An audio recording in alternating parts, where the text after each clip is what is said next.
Today we're going to be talking about silviculture, an unusual word perhaps, but what does it mean? Well, it covers a lot of operations in forestry, and we'll come to its definition just in a moment. My name is Julian Evans, and I've been a forest scientist working in research, and particularly silvicultural research, for much of my career. And recently I was appointed a Forestry Commissioner with all the privileges that that brings, and in particular as a silviculturist to be able to help ensure the well-being of Britain's fabulous trees, woods and forests. But what does silviculture mean? Well, we are familiar with the word agriculture, agri, field, the culture of fields. It's what farmers are doing all the time. And silviculture is no different. Silva, the word in Latin for wood, the culture of woodlands and trees. So anything that is to do with helping trees grow better, whether it's choosing the right tree for the right site, species choice, whether it's things like respacing trees that need some early thinning out, or thinning itself, as in this lovely stand of 60-year-old beech trees that we're under, which is, here we are in North Down Plantation in North Hampshire, or there are silvicultures that we can say have other objectives as well as timber growing objectives. There's silviculture that helps for wildlife, for biodiversity, and we'll be looking at that as well. So over the next few minutes we'll be thinking about different aspects of silviculture. And it's sad in this country that we don't have more foresters called silviculturists, because it really does underpin how we manage well the woodlands that have been entrusted to us as good custodians, good stewards of such a fabulous resource. One important aspect of silviculture is thinning. What you are doing is intervening in a stand to remove the poorer trees and favour the better ones.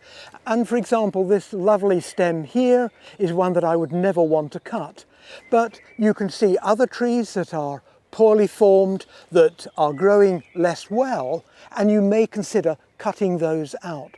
And so thinning is one of those interventions where you can influence the direction of a stand of trees, and it's hugely important. We will look later on about where you are respacing much younger trees, but in this lovely stand here, as you look round, you can see all of that variety.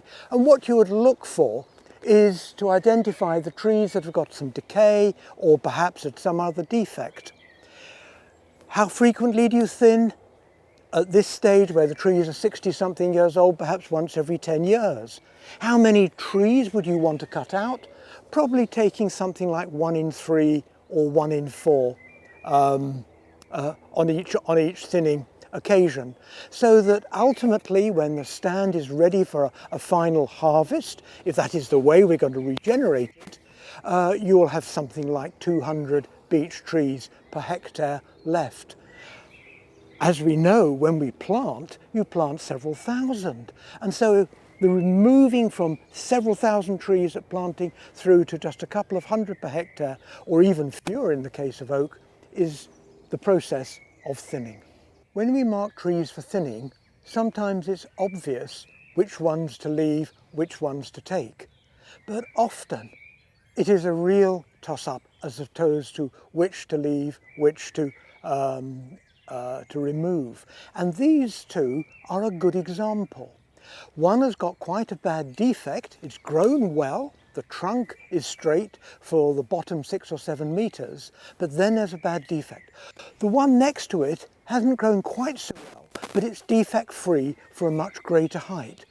Which one would you take? Well, in the case of beech, you could actually let them grow on, even though they're only about 1.5 meters apart, you could let them grow on for many, many more years. Beech is very shade tolerant. Another bit of information about silviculture, which is really good to know. And they could be grown as a pair. But don't feel that when you are thinning, there is one right answer. There never is. It is a question of you looking after your woodland and deciding, yes, for me, that is the one to take, that is the one that I want to keep to the end of the rotation.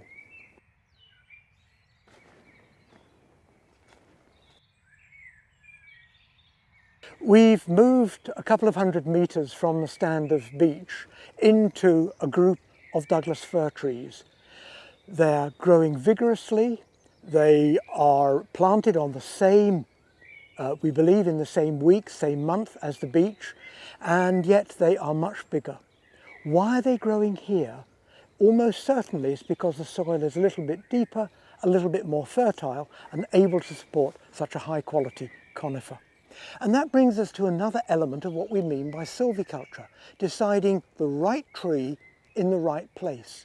That's the mantra of our times. But what does that really mean? Well, principally, it is all about the horticology, the habits of the tree you're wanting to grow. What will perform well, grow vigorously, grow healthily on a site. And here the Douglas fir is performing quite well. In Britain, we have a system called yield class, which enables us to make decisions about the rates of growth of different kinds of site.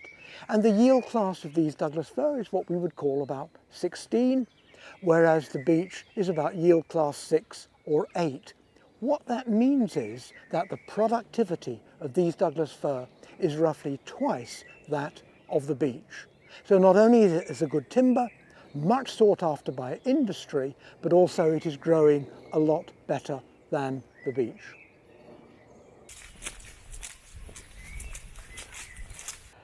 Well, here I am propping up another of my trees. But as you can see, this is different from either the beech or the Douglas fir. And this is a fine oak. It is almost ready for felling. It needs perhaps another 20, 30 years to get to a sufficiently big diameter to be worthwhile for the sawmiller. And if this tree is actually free of defect up to about 4 or 5 meters, it might just make veneer grade. Now, why is that important? Well, it's important because that is some of the most valuable oak that you can grow. The beech trees we looked at a little while ago, the individual trees there might be worth 20, 30, 40 pounds. The Douglas fir, perhaps 100, 150, a high quality timber, several cubic meters in the log. If this oak is veneer grade, you could be talking in excess of £1,000, perhaps even a little bit more. So it is a really potentially a valuable tree. However, we need to check whether it is free of defect or not, but it is a special tree in this wood. One of the points that we've been emphasising is that trees are only ready for the market when they reach a certain size, and that's another aspect of silviculture. How long do you grow a tree for? And it's what in forestry we call the word rotation, or we use the word rotation. Now, in the case of this oak, if it's really to make tip-top quality, it needs to be over 80 centimetres in diameter and preferably nearer a metre. And Wendy is now going to come and help me measure the diameter of this tree. And by international law, there is a fixed position on a tree. I'm waiting for Wendy to pass it to me if I've lost you. Come on, oh, hang on. There we go. Wendy, can you pass it round? Yep, I've got it. Oh, my tape isn't long enough. Well, that's the amusing thing. My tape is 60 centimetres. I can put my finger there and my finger there, and I can work out that it's 60 centimetres plus another 17. So it's about 77 centimetres. It really needs to be, as I said, nearer something like 90 to make the top grade. I said earlier on that there's an internationally agreed convention on how we measure trees, and there is. All over the world, trees are always measured at 1.3 metres above ground. And always in forestry, we measure a tree's diameter. Although we put the tape around the girth of the tree, or circumference, when you think of your geometry, what it actually measures off are the diameter directly in centimetres, is the diameter directly in centimetres. We're adding an extra stop because we have another point about silviculture which is really helpful. Behind where I'm standing there is some ash dieback, and we'll look at the trees just in a moment. But when we planted this area of woodland back in the 1980s, we planted some oaks, some cherries, but also quite a lot of ash. Indeed, something like 70% was planted to ash. And that is now what is suffering so badly from ash dieback, which we sometimes call cholera, or more correctly, Hymenacyphus. I'm so grateful that we have a variety of species. It's what today we would call resilience, so that the woodland is able to cope with new threats such as new pests and diseases. And so here, along with the ash, we now have oak and cherry, and also some sycamore coppice, which can help continue the woodland, even though obviously we have lost quite a lot because of the ash dieback. But we'll now look at the trees, and you'll be able to see how strange the crowns look. They haven't flushed properly, and the shoots are looking odd. I can't really describe it much more than that, but they are typical of ash trees which are in their 30s, which have had dieback now for 2 or 3 years. No Royal Forestry Society talk on silviculture can leave out grey squirrels and the damage they do. And here is a really good example of damage done to this tree last year. Looking round, damage 3-4 years ago. And in my management of this woodland, it is control of grey squirrels, mainly in the spring, that is my biggest management commitment. I cannot grow good quality beech, or indeed oak, and many other broadleaves without being able to get on top of this wretched pest. That's true really of all our lowland broadleaves. If we want to grow quality timber, we do need to manage the grey squirrel population. We're in another part of the 64-year-old beech woodland where you can see these wonderful trees that is going to make a good timber crop. But also in this woodland, you may have actually seen it in some of the earlier shots, you've got some very small beech trees as well. And they seem to be in the same lines as these big trees. What is happening? Well, those small trees were planted on the same day as these big ones. And because beech is so tolerant of heavy shade, they can grow year after year after year under the canopy of the bigger trees and still survive. It is another example of how important it is to know the ecology of your individual species. If you're trying to manage ash or oak or birch, which are light demanding trees, it simply wouldn't work. In the case of beech, if they haven't been cut, they will just tick over and grow slowly. So that's why here in this woodland you've got large trees but also some small beeches. They're of no consequence to affecting the large trees, but I like to keep them because they add more structure to this otherwise beech monoculture, and that of course adds to the diversity within the woodland. So it's again helping meet that objective of wildlife diversity as well as timber production.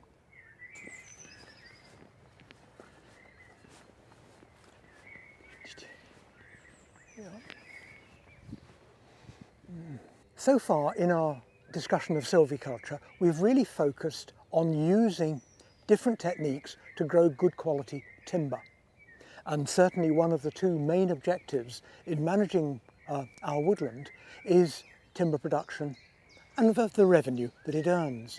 But also important for us is enhancing wildlife. And here we are stopping in a conservation area, which is got all the characteristics that one would wish for. It is wide open, so you've got sun coming down to the woodland floor.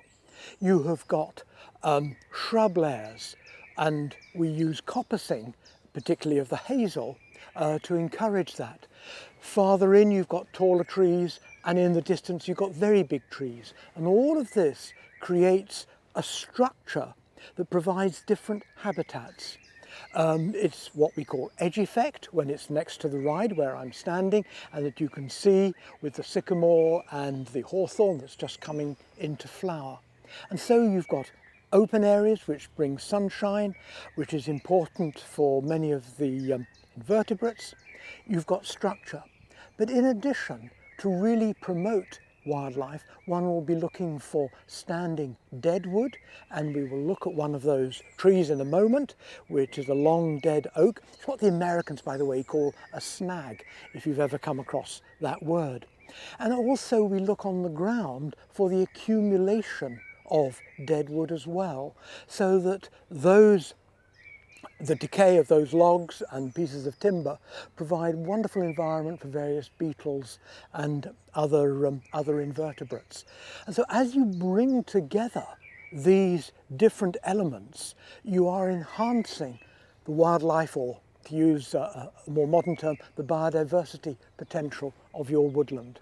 And this, for us, is where we really focus that investment of effort, that different approach to silviculture, because we're wanting to deliver something different. In other words, a wildlife-rich wood. I've left out one really critical thing. So far, most of what we have seen has been in a plantation, where the land 200 or 300 years ago was in some form of farming. But here, on the edge of our conservation glade, we've got a little bit of ancient woodland. And we know that because the ground flora is much more varied. We have a few wood anemones. There's a couple of patches of bluebells, though as an indicator of ancient woodland, they are, fairly good, but not as good as other species. But we do have a thing called moscatel. It's too late in the year to be able to show you. And also a wonderful plant, which is my favourite wildflower, the yellow archangel. And all of these plants, like the oxlip, for example, are indicators of ground that has never been ploughed, that has never been grazed heavily, and therefore provides us good evidence that this land has always been under woodland. That is why ancient woodland, with its much more varied wildflower populations, varieties, is so important.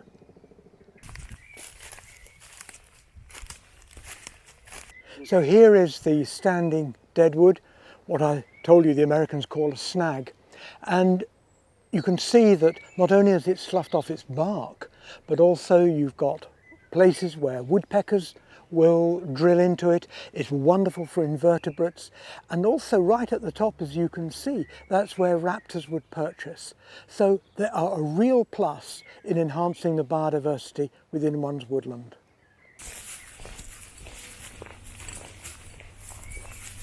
This is an important stop for me personally. As you can see from the plaque, it's commemorating the death of my late wife, and we've called this tree Mum's Oak. And we chose it because we think it's the oldest tree in the wood. It's a lovely oak, but you can also see that its branches all start at about 3 meters up, or 10 feet. And it is an ancient pollard. Probably pollarded something like 100, 150 years ago. We think the tree itself is just a few years shy of 300. What is pollarding? Well, it's a way of getting produce from a tree which is like coppicing, but when you coppice, you cut at ground level and get all the new shoots coming up from that ground level. If you've got browsing animals like deer or livestock, they will of course eat off those shoots. So the way to overcome it is to cut the tree 8-10 feet up, about 3 meters up, and all the new shoots then emerge.